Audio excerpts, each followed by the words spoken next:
We are back, and Donald Trump is effed. Absolutely. In what can only be described as panic posting over the weekend, or rather over the Christmas holiday, Donald Trump put out over 100 true social posts. And so many of them were quite damaging. But the bottom line is, it appears, and I'm about to show you this, that Donald Trump has utterly screwed himself by confessing to either fully knowing what Epstein was up to all those years and celebrating him, or being an outright witness for the prosecution, if there were going to be a prosecution, of the many individuals who will or could be named in the sexual abuse and rape of girls and young women. So let me get you started. To the end of his life, on his dying and his deathbed, flashing before his eyes will be none other than Jeffrey Epstein.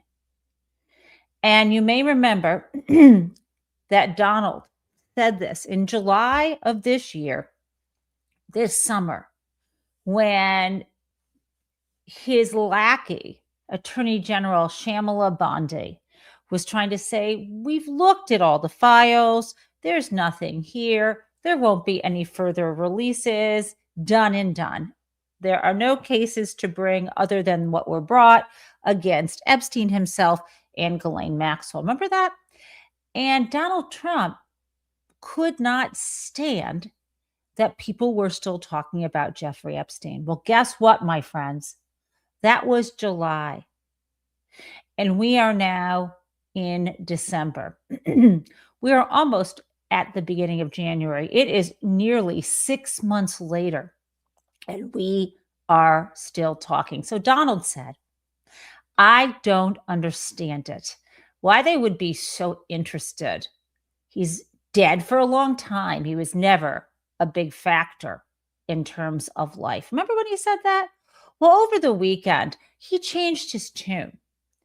Jeff Epstein was not just a big factor in terms of life, but he is a big factor in his death. And let's take a look at that True Social post. Let's blow this up in case you haven't seen it. Now you may, and I'll back out of this shot for a second, you may laugh out loud as you read this. But Donald wasn't laughing, and he still isn't. He will be remembered for so many awful things, but mostly for being the best friend and participant in the world's most infamous child sex trafficking network, period. And it's on us to make sure that no one ever forgets him or those who covered for him. So let's take a look at his freak out post right now.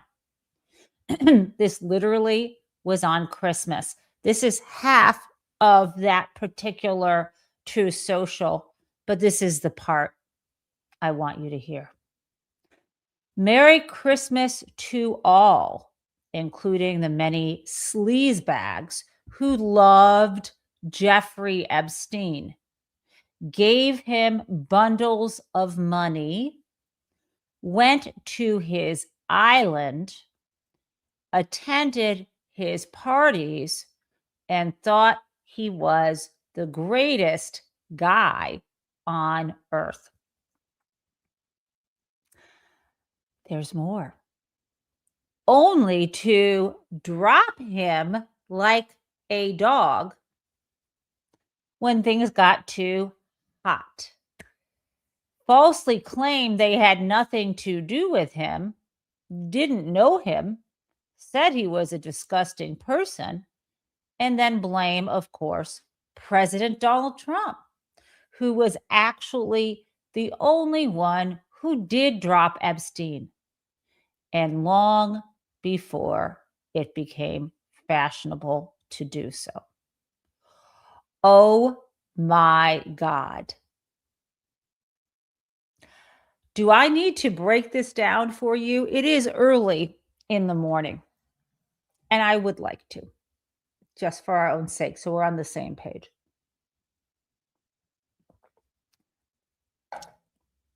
The way this is structured is to suggest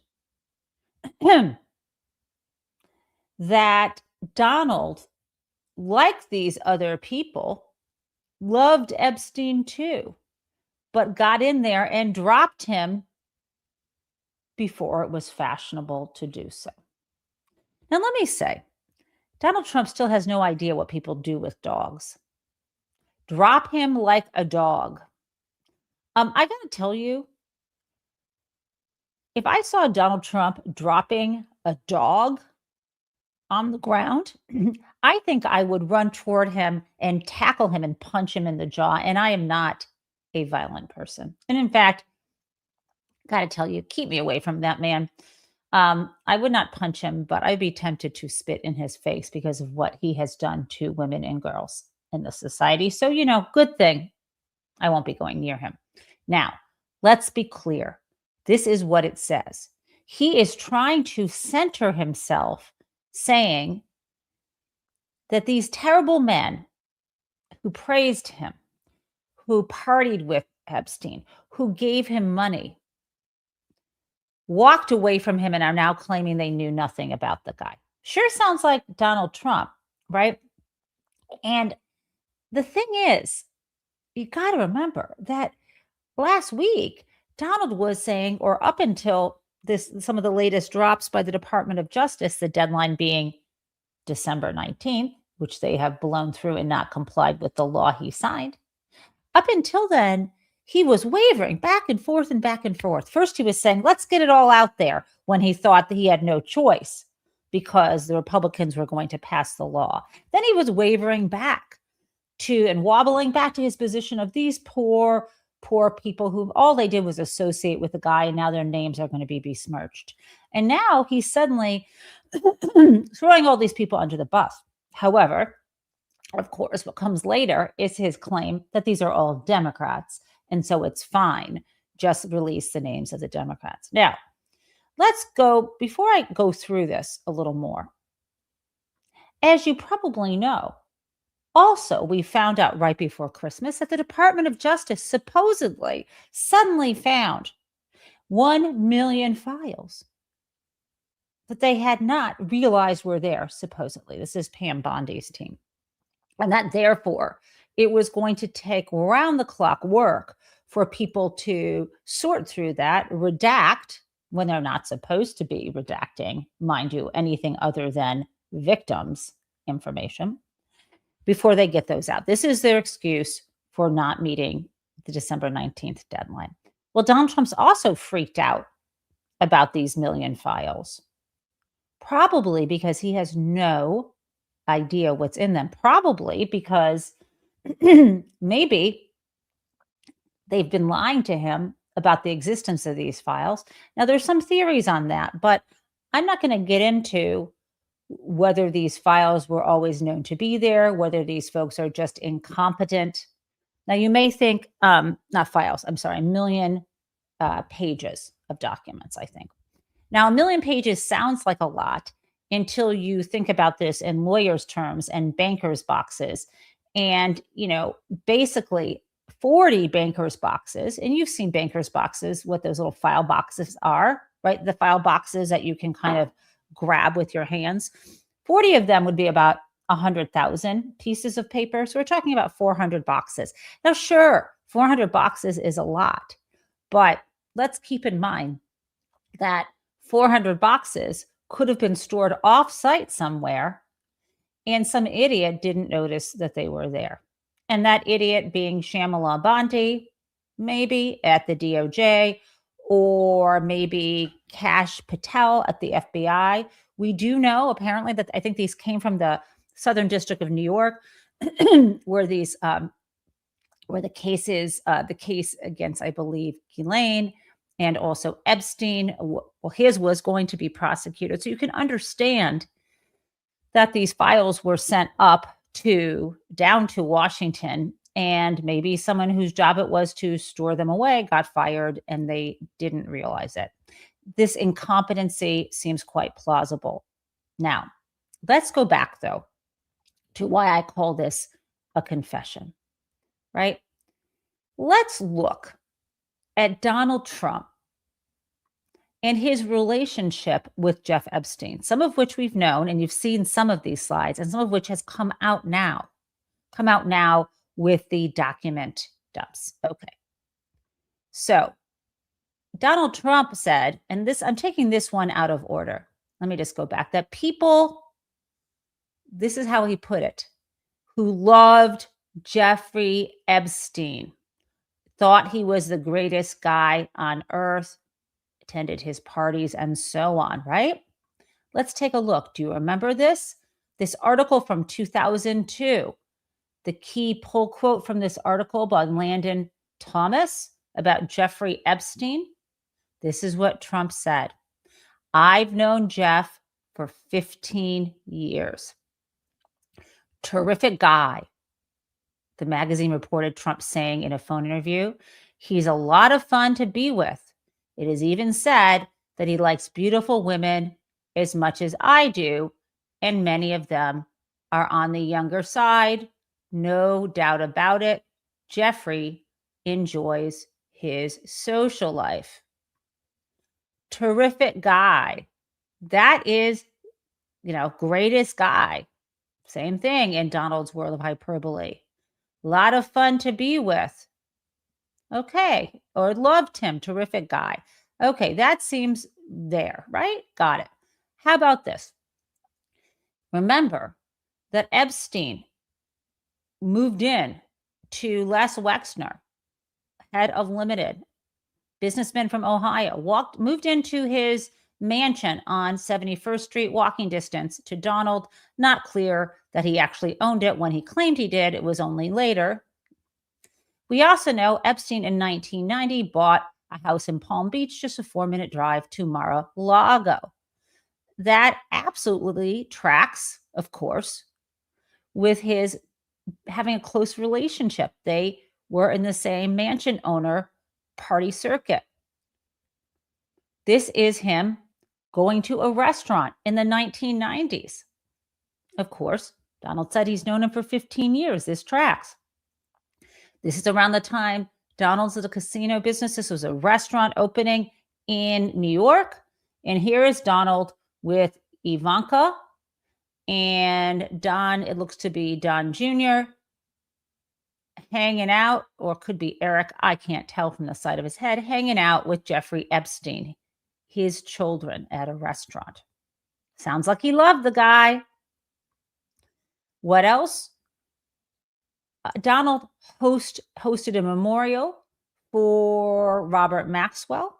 The link he had most likely with Ghislaine, who of course was a co-conspirator with Epstein and is a convicted child sex offender.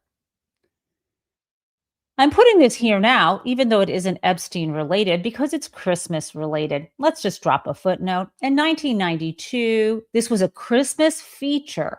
On Christmas in 92, Trump looked at a group of young girls and said he would be dating one of them in 10 years. Group of young girls.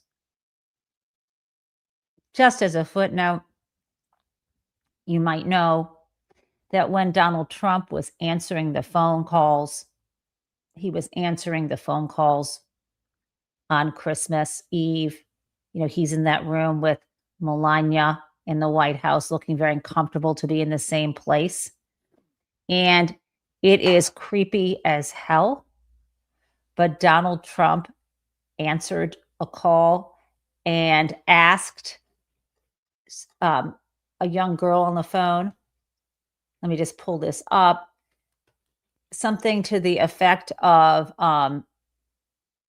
okay, here we go. This is really crazy. He basically, Fawns complimented a 8-year-old girl, saying she was beautiful and cute and called her honey. She was Anna, an 8-year-old girl from North Carolina. I am cringing because I just thought I would add that to our discussion. Okay, but back to Epstein. Remember, my friends, how Donald was accusing all of these people, these sleazebags, wishing them Merry Christmas. He said, who liked to go to parties with Epstein or parties of Epstein's. Well, this is Epstein at Donald's home. What's worse, shall I ask you? Going to a pedophile's parties or inviting him into your own home? Why choose? Why choose? I just want you to see this because this is what he said. Attended his parties. Once again, yeah, I'm sure that even if Trump claims he never attended any of Jeffrey's parties, he invited the man into his home. Fine. What else do we have? Not only did he invite him into his home, but Donald Trump invited Jeff Epstein to his wedding, his second marriage to Marla. There he is in a tuxedo at the wedding. Now, not only did Donald Trump say, remember how he said these people only dropped him when it got too hot, but he dropped him earlier? Got too hot. You mean people noticed what Epstein was doing? Well, I need to remind you, and this is critical, and this was information we had well before the DOJ started releasing documents on this next wave of Epstein files on the 19th of December. I want to remind you that someone who went by the name of Jane Doe did testify at Ghislaine Maxwell's trial, and she was under cross-examination. I'm reading this to you. Jane testified that Epstein had subsequently introduced her to Trump in person at Mar-a-Lago in December of 1994. A 2020 civil suit that Jane would later file against the Epstein estate and its executors would later allege, quote, introducing 14-year-old Jane to Donald J. Trump, Epstein elbowed Trump playfully, asking him, referring to Jane, "This is a good one, right?" Trump smiled and nodded in agreement. They both chuckled, and Jane felt uncomfortable, but at the time was too young to understand. I guess the feds weren't on Epstein's trail at that time. Donald didn't, assuming this is true, and this was under oath testimony, cross-examined. This is this young girl who Ghislaine and Epstein recruited by going to the Interlochen music camp in Michigan, where they were big donors, so they had access and had their own little place they would stay when they apparently spent their time recruiting young girls. So Jane testified to that. I guess 1994 wasn't the time to drop Epstein. What else do we have? Then, of course, there were these allegations by someone who went by the pseudonym Katie Johnson. We've known about this for a while because these filings were out in the public, but now we find out that they were in the DOJ's files too, this complaint. And this is someone who was in 1994-13. She had filed a lawsuit, hadn't gotten the jurisdiction right, but ultimately filed a lawsuit that she dropped I believe this was that she dropped the lawsuit, I want to say either before the 2016 or 2020 election, one of the Trump elections. She dropped it and disappeared.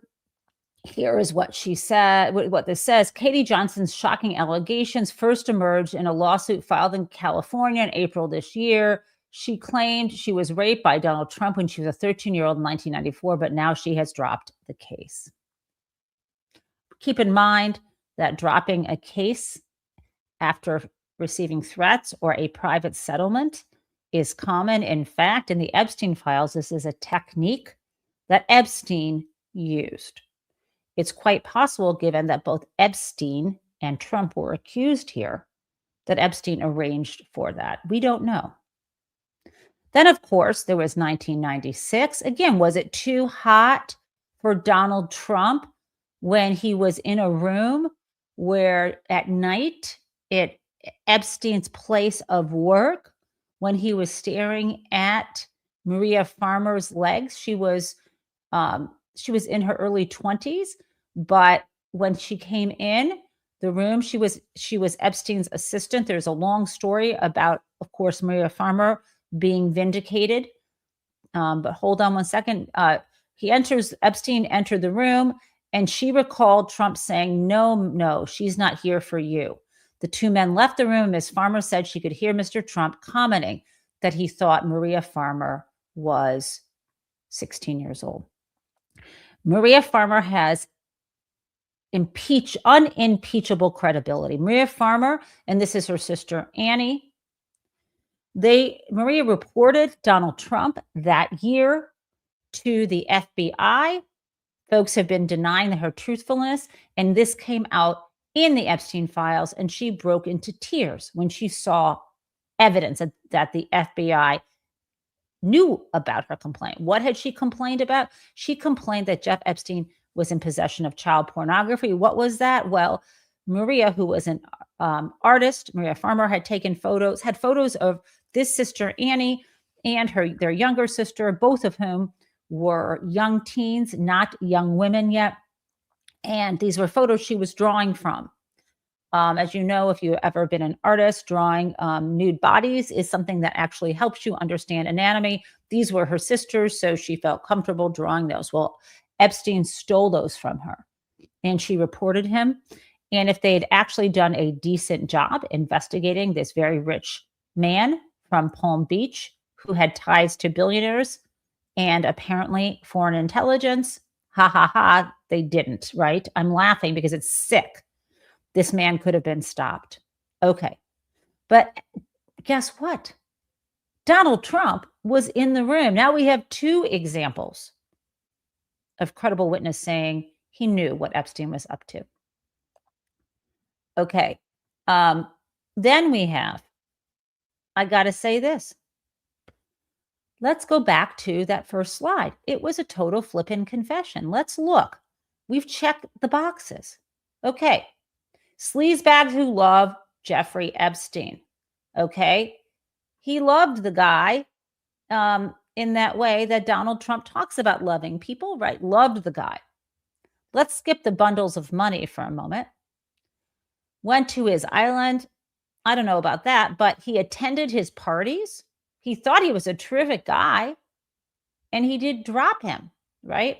Now, although Trump did not, there's no evidence that he went to the island, he sure as hell traveled on Epstein's plane quite a bit. Now, we already knew that there was evidence of Trump being on Epstein's plane in 1997. We knew that. But guess what? In this latest release from the DOJ, what did we find out? Yes, my friends, we found out, and this is from the New York Times. This is where they'll type up the email text so you can read it better. This piece in the New York Times says, federal prosecutor was surprised by Trump's flights on Epstein's jet. A 2020 email noted that Donald Trump was listed as a passenger on Jeffrey Epstein's jet at least 8 times from 93 to 96. So you hear what I'm saying here? The time we knew in 97 would make it the 9th. Okay, let's look at this more closely. First of all, this is from one prosecutor to another. I think we may have talked about this before. Their names should not be redacted. Now, let's read what this email says. This is January of 2020. So the time frame is just a matter of months. This is about 5-ish months from Jeffrey Epstein's suicide. And this is in the window of time when Ghislaine is being investigated. Okay, let's read this. For your situational awareness, wanted to let you know that the flight records we received yesterday reflect that Donald Trump traveled on Epstein's private jet many more times than previously has been reported, or that we were aware, including during the period we would expect to charge in a Maxwell case. In particular, he is listed as a passenger on at least 8 flights between 1993 and 96, including at least 4 flights on which Ghislaine was also present. Okay. You see where I'm going on this. What else? Parties. There they are at another party together. Ingrid Savanyev, she's not an Epstein victim, but there she is at a Victoria's Secret modeling party, and there's Epstein with Donald, just a person away. Okay. Then, of course, there's meeting Melania. Okay. Then there's Jean-Luc Brunel, who was later charged in these child sexual abuse rings, and, of course, we know, died in prison of apparent suicide. There is Epstein hanging out with him. Now, what else do we have? Other things we have is Michael Wolff, the controversial author, claiming that Epstein showed him photos of Trump with topless young women sitting on his lap, and that would have been in the late 90s. Again, in the late 90s, we have them partying together at a fashion show. And it goes on and on. In terms of thinking he was the greatest guy in the world, there they are at Mar-a-Lago. So even if he wasn't going to Epstein's parties, Epstein was coming to his. They were double dating. And of course, if you had not forgotten, Virginia Roberts Joffrey worked at Mar-a-Lago when she was recruited by Ghislaine Maxwell to be trafficked as a child to Epstein, to the Andrew formerly known as Prince, and so on. Then, of course, we have the article. He's still saying he's a terrific guy. Now we have 2003. I want to say, did he love Epstein? Well, he was invited to participate in a birthday album. Shall we remember this? Voiceover. Okay, this was typed inside of a drawing of a female figure with small breasts, making them look like a prepubescent child or a young girl who is not a woman yet. There must be more to life than having everything, the note began. Donald, yes, there is, but I won't tell you what it is. Jeffrey, nor will I, since I also know what it is. Donald, we have certain things in common, Jeffrey. Jeffrey, yes, we do, come to think of it. Donald, enigmas never age. Have you noticed that? Jeffrey, as a matter of fact, it was clear to me the last time I saw you. Donald, a pal is a wonderful thing. Happy birthday, and may every day be another wonderful secret. That was creepy as hell when the Wall Street Journal leaked that, published that, and that came from the Epstein estate. And it's equally creepy now in light of Donald Trump's, one of his 100 social media posts, the one in which he claims that he dropped Epstein before it became fashionable, implying that he loved the guy, went to his parties, thought he was the most wonderful person. I'm paraphrasing, and so on. Okay. Then we get to their breakup, and there is more about this in the files that people are not fully noticing. I'm going to tip you off to this. So remember, here's a headline that says Donald Trump and Jeffrey Epstein partied together. Then an oceanfront Palm Beach mansion came between them. This is an article that was published in July of 2019. To be clear, this article was published while Jeff Epstein was in prison, but I believe before he was found dead in his cell. Okay, this is this mansion that came between them. Now, what I want to show you is this. In 2004, these are phone logs. You may have, if you're old enough to remember, there was a time when you could have a spiral bound booklet, 2 notes wide and two notes deep. So like 4, or it could be 6 notes. They were in duplicate.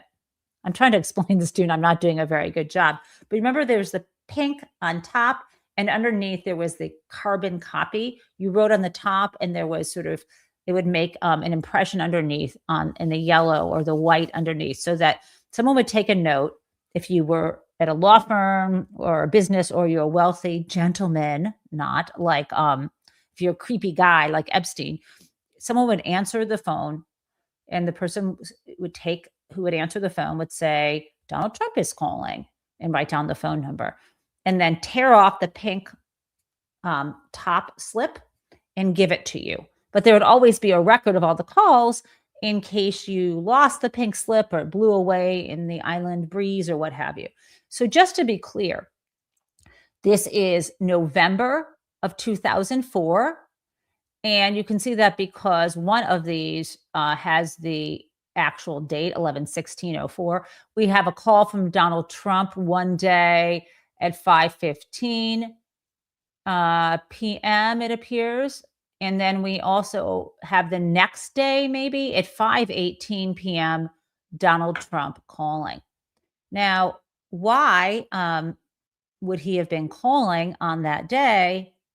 Well, it was November of 2004 when they were jockeying to outbid each other for this mansion.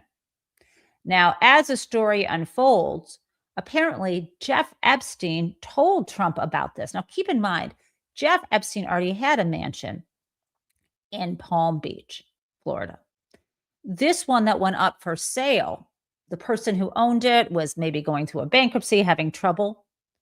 But the previous owner right before that, I believe, had been Leslie Wexner. So Epstein knew about this. Well, Donald Trump wanted it. And they get into this bidding war. This is what I've heard. That other story I've heard is that Donald wanted it and then Epstein bid against him. Who knows? Who cares? But the bottom line is, this was the real falling out. So when Donald Trump says in that tweet, I was the first to drop him before it became fashionable. Yeah, Donald dropped Epstein before it was too hot, before the feds were on to him. Fine. But it wasn't because of the shit that he says now, like, oh, he knew Epstein was a creep because he was recruiting girls. He knew in 1999, 2000. Well, he knew in 1996 that he was creeping on Maria Farmer. He knew we can go back in, what was it, 1994, when the young girl who was recruited out of the music school, 1994. He knew in 1994, 10 years earlier, what Epstein was up to. And he was either just a witness or a participant. Okay? He did nothing to protect these young girls. And it was only when, let's go back to this, they got in a fight over a piece of real estate. Well, let's talk about that. Donald Trump ends up buying this in 2004 for $41 million. $41 million.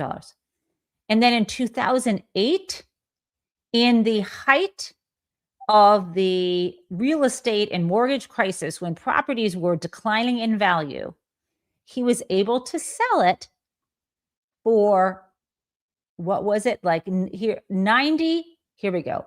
He sold it for $95 million.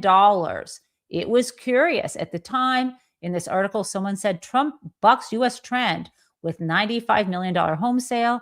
Who did he sell it to? A Russian oligarch. Dmitry, I cannot pronounce his name all that well, but I want to say Robolayev. I probably have gotten his name wrong. He is able to sell this for $95 million. And the guy who bought this mansion at an extremely high price. And I think I'll say his name right. Dmitry Rybolovlev. Okay.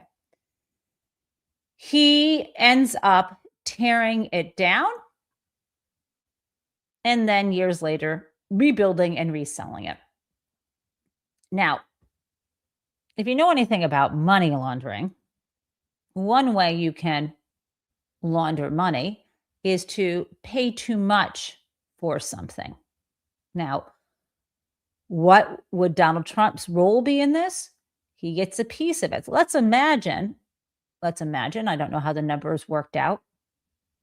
Donald gets paid on paper this $95 million, and that money gets wired to him, and he pays off the $41 million loan, which would give him, 50 odd million dollars.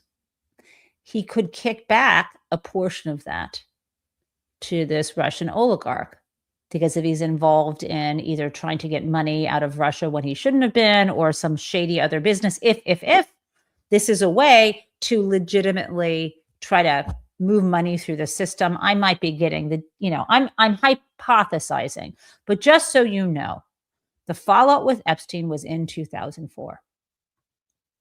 Now, then you of course know, when the fallout happened with Epstein, he starts to be investigated in 2005.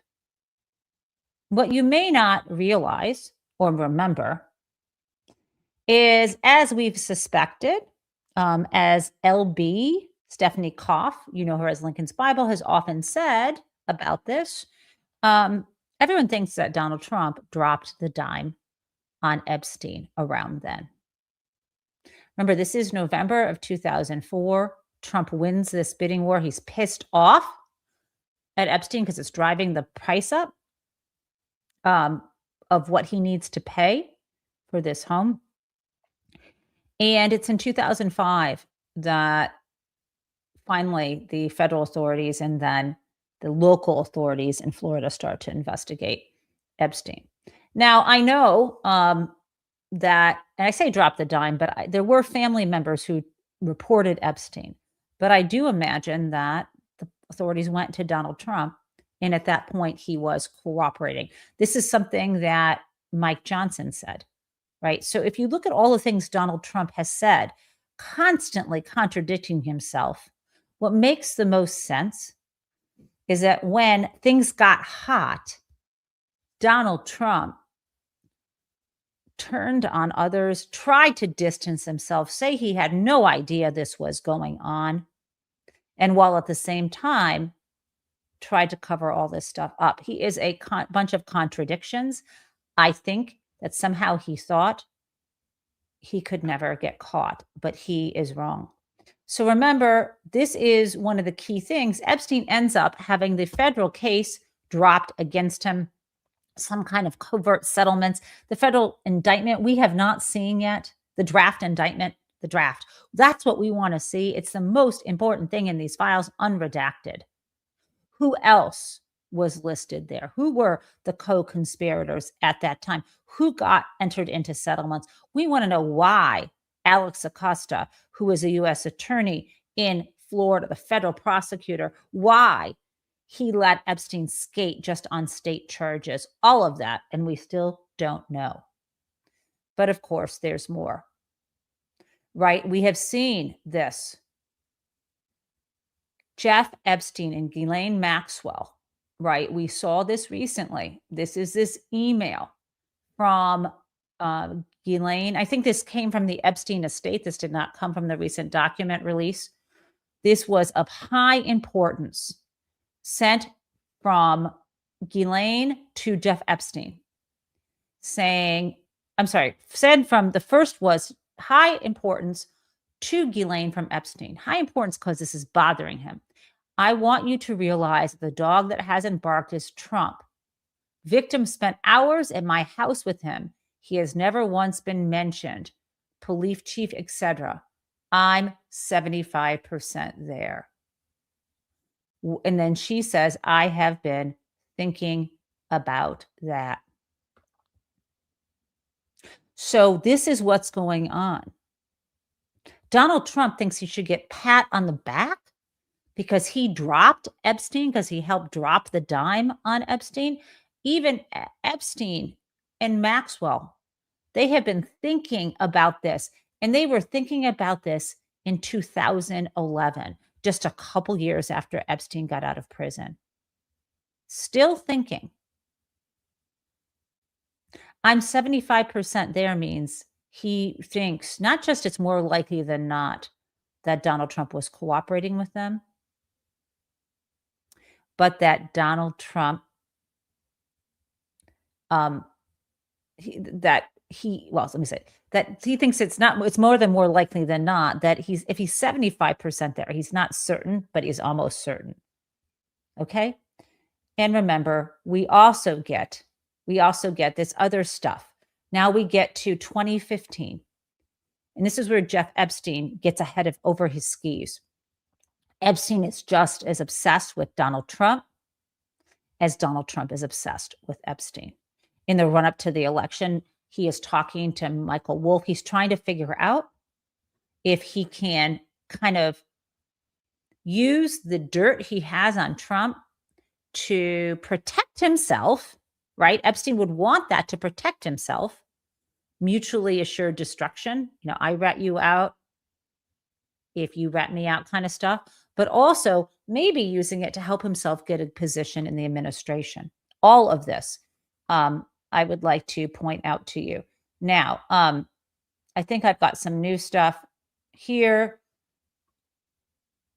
Yes, okay. So you might remember, of course, that it was early July that Epstein gets charged, 2019. This is while Donald Trump is president of the United States and Bill Barr is the attorney general. Epstein gets charged.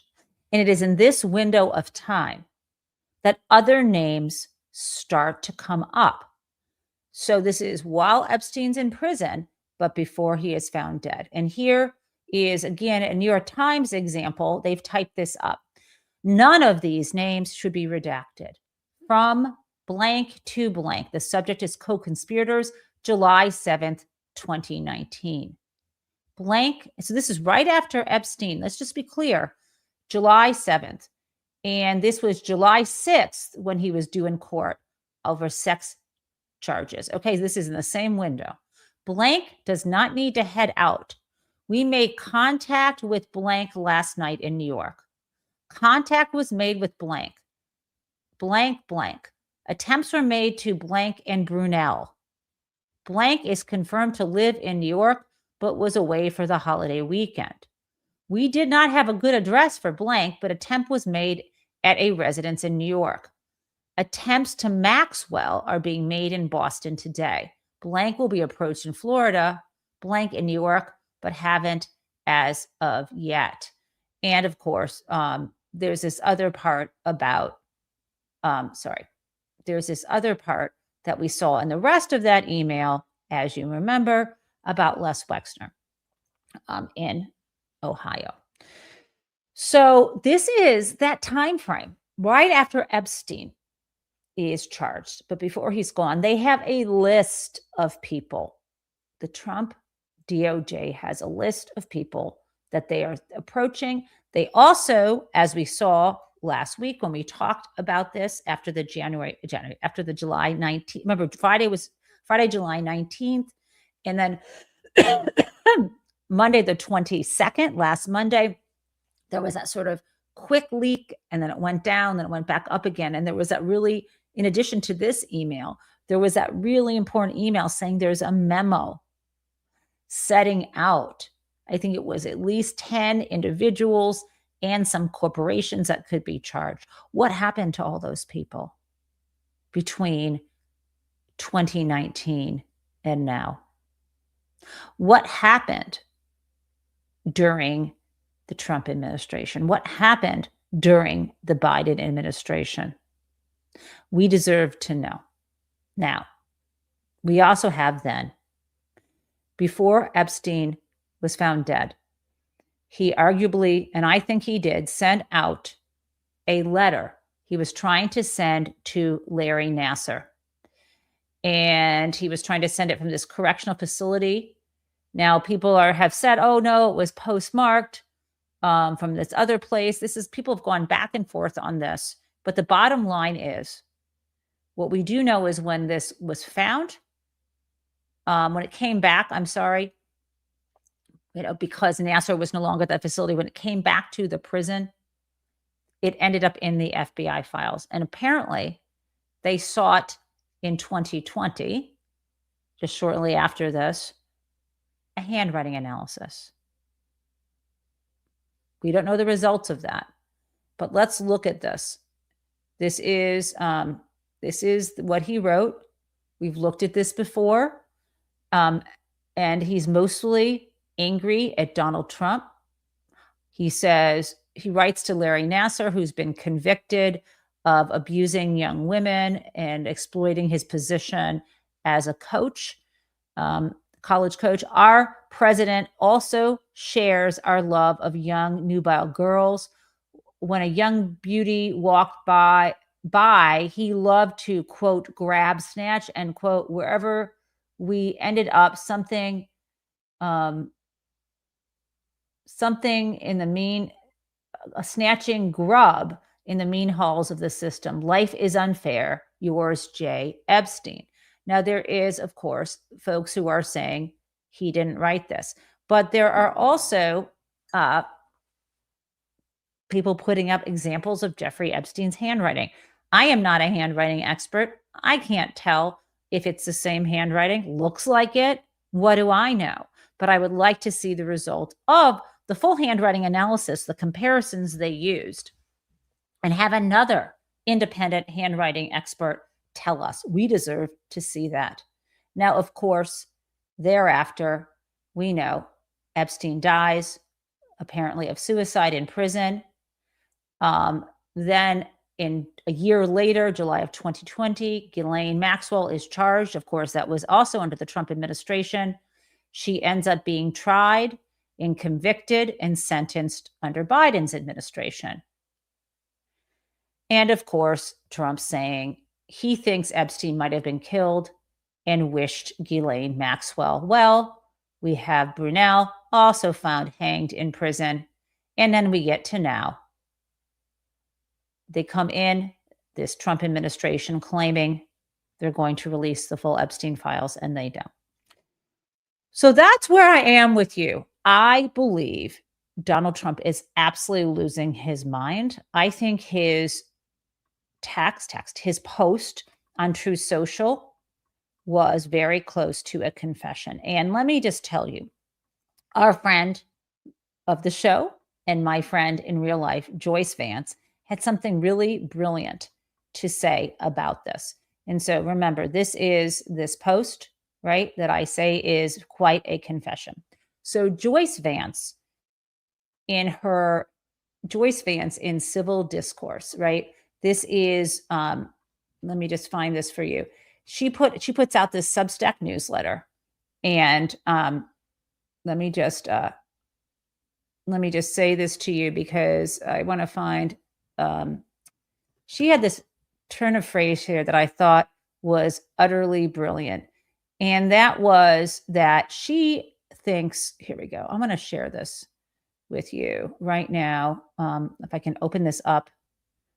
Okay, I think I can. I can't actually open this up, but let me tell you, she shared that Truth Social that I did, and the part of it that I didn't give you a screenshot of, the second half, after Donald Trump said that he dropped him before it was fashionable to do so, Trump also said, when their names get brought out in the ongoing radical left witch hunt, plus one lowlife Republican Massey, and is revealed that they are Democrats, there will be likely a lot of explaining to do, much like there was with Russia. Now, what's weird about that is he's back to calling this a witch hunt when he was the one who signed the legislation that we are talking about, the Epstein Files Transparency Act, right? So that is weird. But what Joyce says, which I think is utterly fascinating, is this.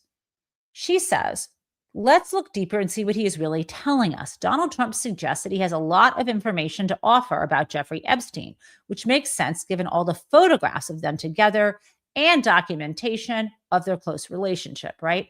So here's what Joyce also adds. He looks like a witness to me.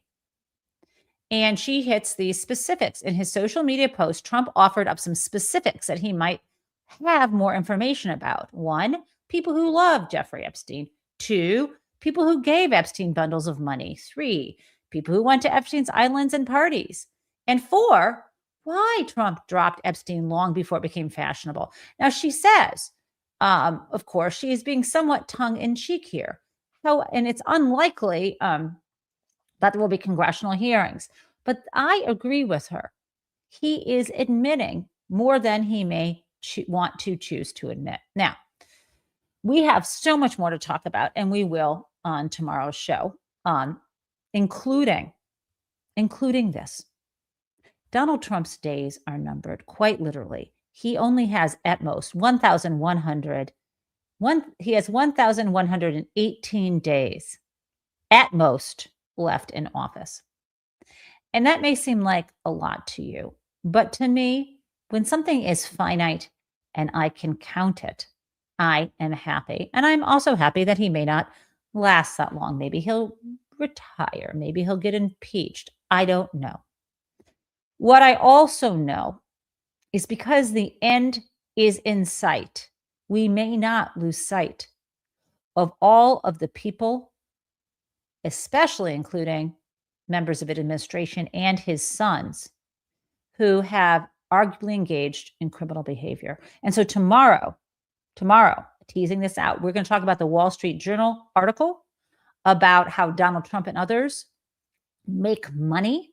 And this includes so many other names that I will be sharing with you, like Jacob Wall, how these folks are getting paid in the millions of dollars to help facilitate pardons for people, and what the possible charges could be if we actually had an attorney general who wanted to follow the law more than make himself look nonpartisan in the weirdest way possible. I'm talking about Merrick Garland.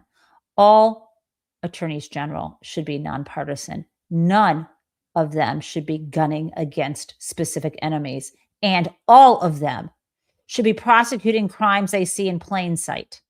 And these are in plain sight. Now, I've got one last thing for you, which is this. Our beloved mascot, Tank the tortoise, is healing. You may know, and here's a picture of Tank from before. Here is Tank. He's just eaten his lunch or his breakfast. There he was. And then poor old Tank broke his beak and had to be in treatment. And now Tank is home with his moms. And there he is. He has a special, you can see it duct taped onto his shell. And he seems to be smiling. A special feeding apparatus. And I don't know if you can see this, but I sure see Tank smiling.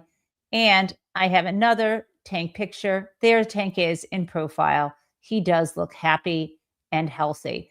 I cannot wait for the day when we can see Tank in action, unencumbered by any medical devices and in his element. And what I know is that will be in a matter of weeks, not in a matter of thousands of days. And with this, I bid you adieu. More tomorrow. We'll be back on the plan with Crazy 10 and all of that, but I'm so glad to see you. We just have 2 more days of 2025. Good riddance. Mwah. Goodbye, everybody. See you in the morning.